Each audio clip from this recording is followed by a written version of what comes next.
नमस्कार। Breaking news में बड़ी खबर। आपको बता दें कि चुनाव नतीजों के बाद से ही इन दिनों लालू परिवार के भीतर भारी कलह देखने को मिल रहा है। लेकिन इसके साथ हम सब ये भी जानते हैं कि रोहिणी आचार्य ने ही लालू यादव को अपनी किडनी दी थी। लेकिन अब सोशल मीडिया पर यह चर्चा चल रही है कि किडनी उन्होंने नहीं बल्कि किसी सिद्धार्थ नाम के व्यक्ति ने दी है।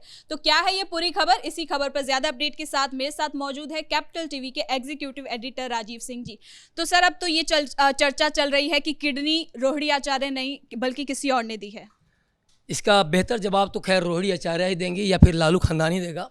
लेकिन सोशल मीडिया पे जो चर्चा चल रही है उसमें सिद्धार्थ नाम के किसी व्यक्ति का नाम आ रहा है और यहाँ तक कहा जा रहा है कि काफ़ी सारे रुपए लिए, करोड़ों रुपए लिए और फ्लैट वगैरह भी उस व्यक्ति को दिया गया।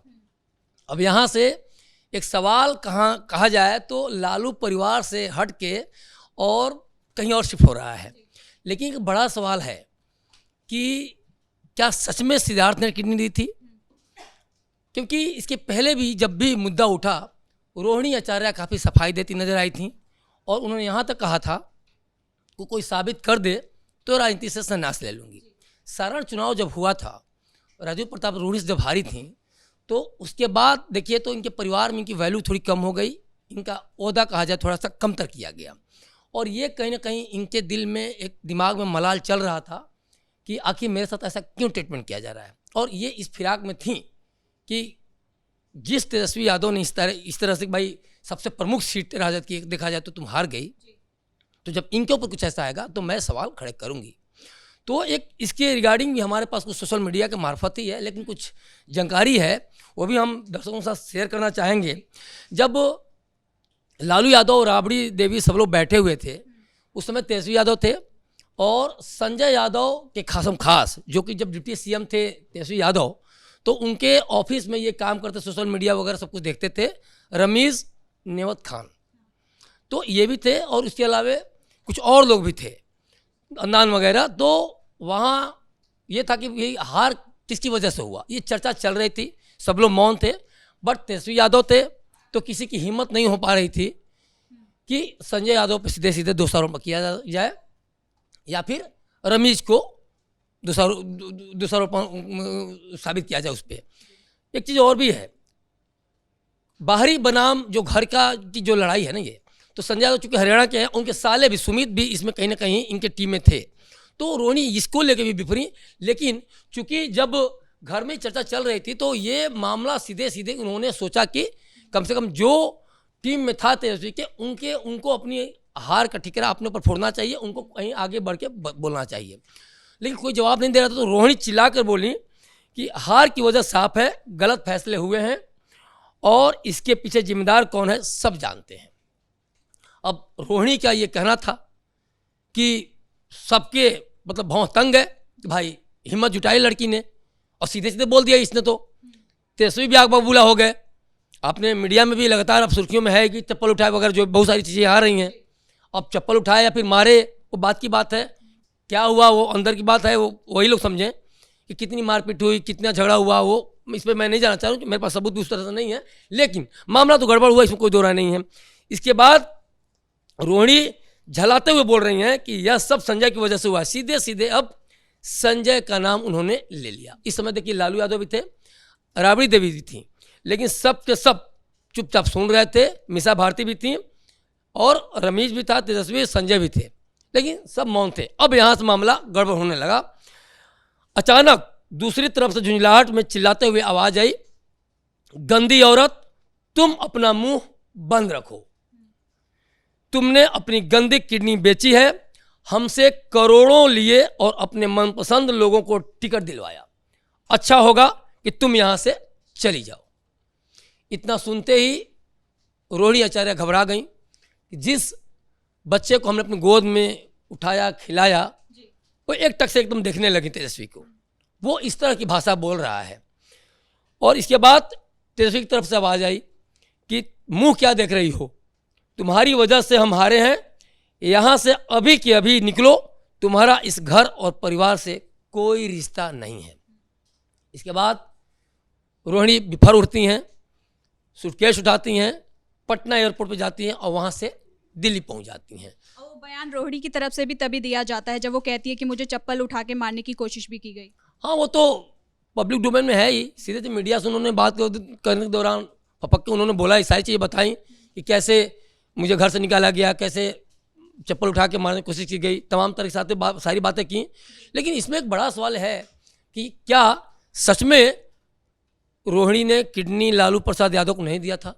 क्योंकि देखिए, मैं ये सवाल क्यों कर रहा हूँ, क्योंकि लालू यादव का चुप होना, या फिर अगर एक बहन ने किडनी दी थी तो इस तरह से सीधे सीधे गंदी किडनी वगैरह वगैरह डायरेक्ट चीज़ें अगर ये नहीं आ पा रही हैं बाहर कि खुल जाए, लालू परिवार की बदनामी हो जाए, तो यहाँ से सवाल तो जरूर कहीं ना कहीं शक पैदा करता है।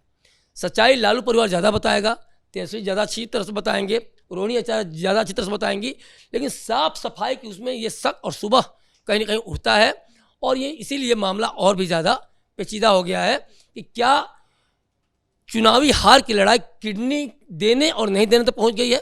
क्योंकि देखिए, अभी बैठक भी चल रही है तेजस्वी यादव की, और उसमें हार का ठिकरा, ये खासतौर पर कांग्रेस और राजद में परंपरा रही है। जैसे लालू यादव जिस तरह से पार्टी को सींचे, अब वो जो 2020 में जिस तरह से पार्टी एक तरह से परोसी थाली में परोस दी गई तेजस्वी यादव को, और तेजस्वी यादव 2020 से 25 तक 2 से 3% वोट शेयर भी कहीं ना कहीं ऐड नहीं कर पाए राजद में।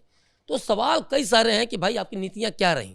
सीट बंटवारे पे आप कुछ नहीं बोल पाए, सीट शेयरिंग पे आप कुछ नहीं बोल पाए, परिवार के मैटर पे आप फिसड्डी रहे, नेता आपके कुर्ता फाड़ते रहे।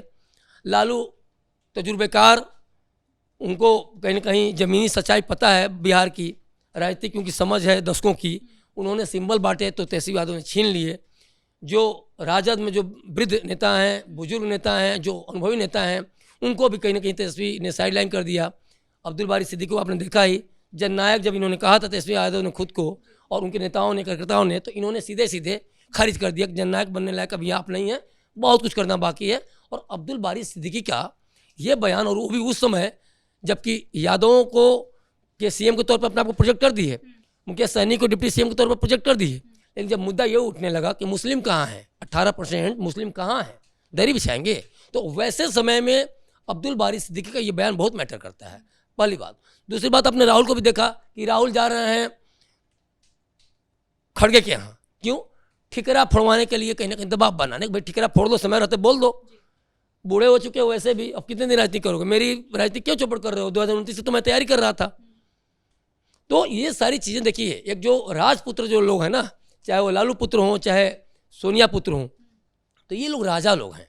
तो ये लोग कभी भी अपने पार्टी की हार की, अपने नेताओं की हार का ठिकरा अपने ऊपर नहीं फोड़ना चाहेंगे। तो वो किसी न किसी मार्फत से चाहते हैं कि दूसरे लोग अपने ऊपर ले लें, ताकि मेरी कम से कम एक गला जो है ना, हार का फंदा जो मेरे गले से उतर जाए, बच जाए। तो सर, ये बवाल कब तक चलने वाला है? क्या ये जो लालू परिवार में जो बवाल चल रहा है वो आने वाले समय में शांत होगा या और ज्यादा उजागर होगा? नहीं, देखिए, ये ओवरऑल देखिए 2029 में लोकसभा में कोई वैकेंसी नहीं है, और 30 तक बिहार में भी खत्म हो गई।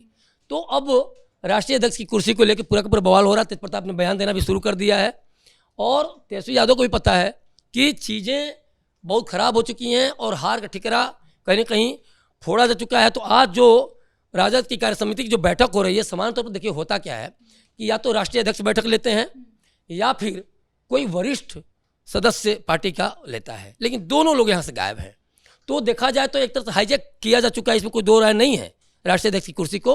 और इसके पहले भी जब बैठक हुई थी कार्य समिति की, तो उसमें भी इनडायरेक्टली तेजस्वी की तरफ ही वो इशारा था कि भाई सब कुछ यही अब देखेंगे, सब कुछ यही करेंगे। तो मामला पेचीदा होता जा रहा है। अब ये लड़ाई और भी ज़्यादा खतरनाक होगी।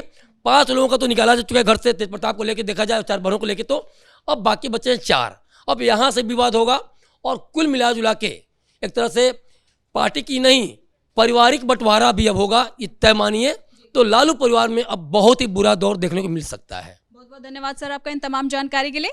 तो कुल मिलाकर रोहिणी आचार्य को लेकर लालू परिवार में जो विवाद चल रहा है वो लगातार बढ़ता जा रहा है। ऐसे में अब एक खबर ये भी आ रही है कि रोहिणी आचार्य ने लालू यादव को किडनी नहीं दी है, किसी सिद्धार्थ नाम के व्यक्ति ने दी है। ये चर्चा सोशल मीडिया पर बहुत ज्यादा तेज हो चुकी है। अब आने वाले दिनों में इस मामले में क्या कुछ निकलकर सामने आता है, इस पर हमारी नजर बनी रहेगी। देखते रहिए कैपिटल टीवी बिहार।